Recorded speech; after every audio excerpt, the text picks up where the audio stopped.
Okay, so I've been in court before, like many years ago, and there was an issue revolving somebody that was residing into a home that my uncles were the owner of, and I was called in. So I don't have very much knowledge of the judicial system at all. Um, but what I noticed is that there was the judge up there, and if I said anything that kind of made myself sound educated, she turned over to the clerical, the person who types up everything you say in, and she really gets her attention to get her attention on you. That's one thing that I noticed.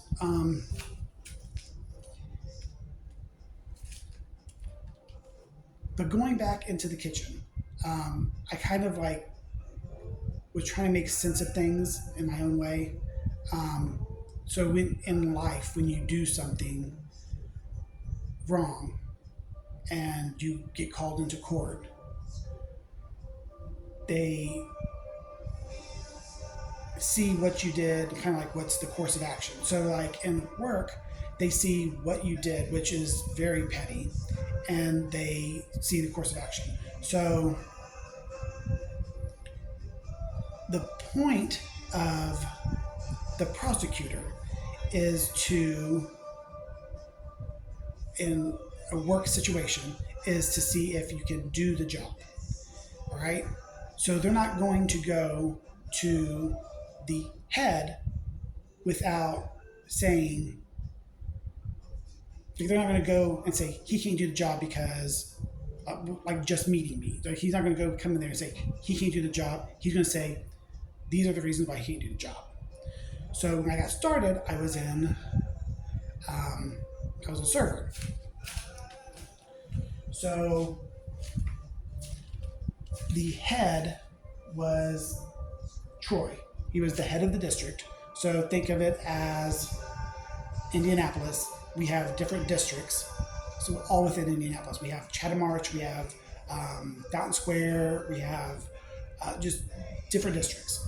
So Troy would be in charge of all of it. So as in the Barrington of Carmel, he would be in charge of memory care. He'd be in charge of um, the independent living, people who had physical, like if anybody was like needed physical therapy, if new residents were showing up, like he's in charge of all of it. So there was an incident in which Troy, who I'm representing as the district attorney in this kitchen, in the Barrington of Carmel, he was called dining services. So he would see things that happened, um, and bring it to Troy's attention. So anything I would do, like he was kind of like on me. So the first time it was about, I was cleaning up somebody's table. I made a mistake. And, oh my gosh, I'm so sorry. That's my mistake. Let me fix that. And it was like, you don't laugh. You don't, because they could take this as though you're laughing at them. And I'm like, oh my, like, this is ridiculous. And I had to go to the office, sit with Troy and Paul, and explain my situation, explain like their views as opposed to my views. Well, this came up again later. So there were many situations in which Paul saw me as though I could not do my job. Like I'm somebody who, um, I was flipping omelets and I wasn't doing it fast enough, or I like just I would sit there and say, I'm moving on to another kitchen. Oh, why is that? It's smaller. Oh, it's smaller. So that's the reason why you're moving. It was like always a big deal no matter what I did. And the point where it came that I could not do my job is I'm going to call the person, the HR person, Pam. Okay, she's HR, but I'm going to call her the judge in the situation. Now she didn't have a clerical, the person in the court next to her. Okay, but I did have a defendant. It was the sous chef, Vince. And then I guess the claimant would be Dorian. So Dorian had the issue. So I don't think a defendant is going to defend you all the time. Like, they will put you in a situation like I was flipping an omelet. So they know enough about the law that they're not going to, let's say he wanted to know, okay, so he's not going to talk bad about me. Let's see, when it's Paul's point of view, who's the villain. Okay, so you need to hurry up, you need to flip those eggs faster. That comes from the defendant, because he knows the law and he knows, okay, well, technically you're wrong here because you needed to flip those eggs faster. Even though I'm going off about Paul, I'm actually going off about my defender, the defendant. So in this particular situation, Dorian was the claimant. Dorian told me, I work in my station, I do not help you. You need to do your station. If you don't do your station, then you don't need to be working here. You can't do the job. So first day I was on the job, and I did like as fast as I could. We were way late because I couldn't keep up with everything. It was all too fast for me. So then I go to the judge. Dorian does not come with me. So he's a no-show in court.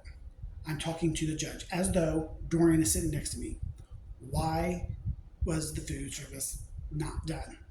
Well, the food service isn't done because I'm working with somebody who's in the industry, that's been in the industry longer. Like, you give them a hot plate, like, to me, I'm putting the plate down and saying it's hot. You give it to him, he handles it. Like, you're putting me up against somebody who I can't compete with. Like, you're putting me against Goliath, and I can't keep, like, even if I'm going to do my best, I can't keep up with him. So, of course, the judge sees my favor and says, okay, well, if you can't do this, if this is your first day, then you have time to progress. Well, I had a few more days after that. I progressed, but not to Goliath's level. So I got to keep my job. I didn't have to go around with a parole violation. Like, I got to keep my job, but I was no longer on the line. So then Stacy, who no longer worked there, got another job in another location. And when that happened, she got the defendant, Vince, to work for her, and he wanted me over there. That way I could work on a level that I could handle. Like, what I just showed you in the kitchen, that is cooking for 100 people. What's coming up next is cooking for 1,500 to 2,000 people, which is something I can do. Now, did I show those things in the previous kitchen? No. But I'm working with my skill set in a different environment. But did I succeed? No. And I will show you at the party.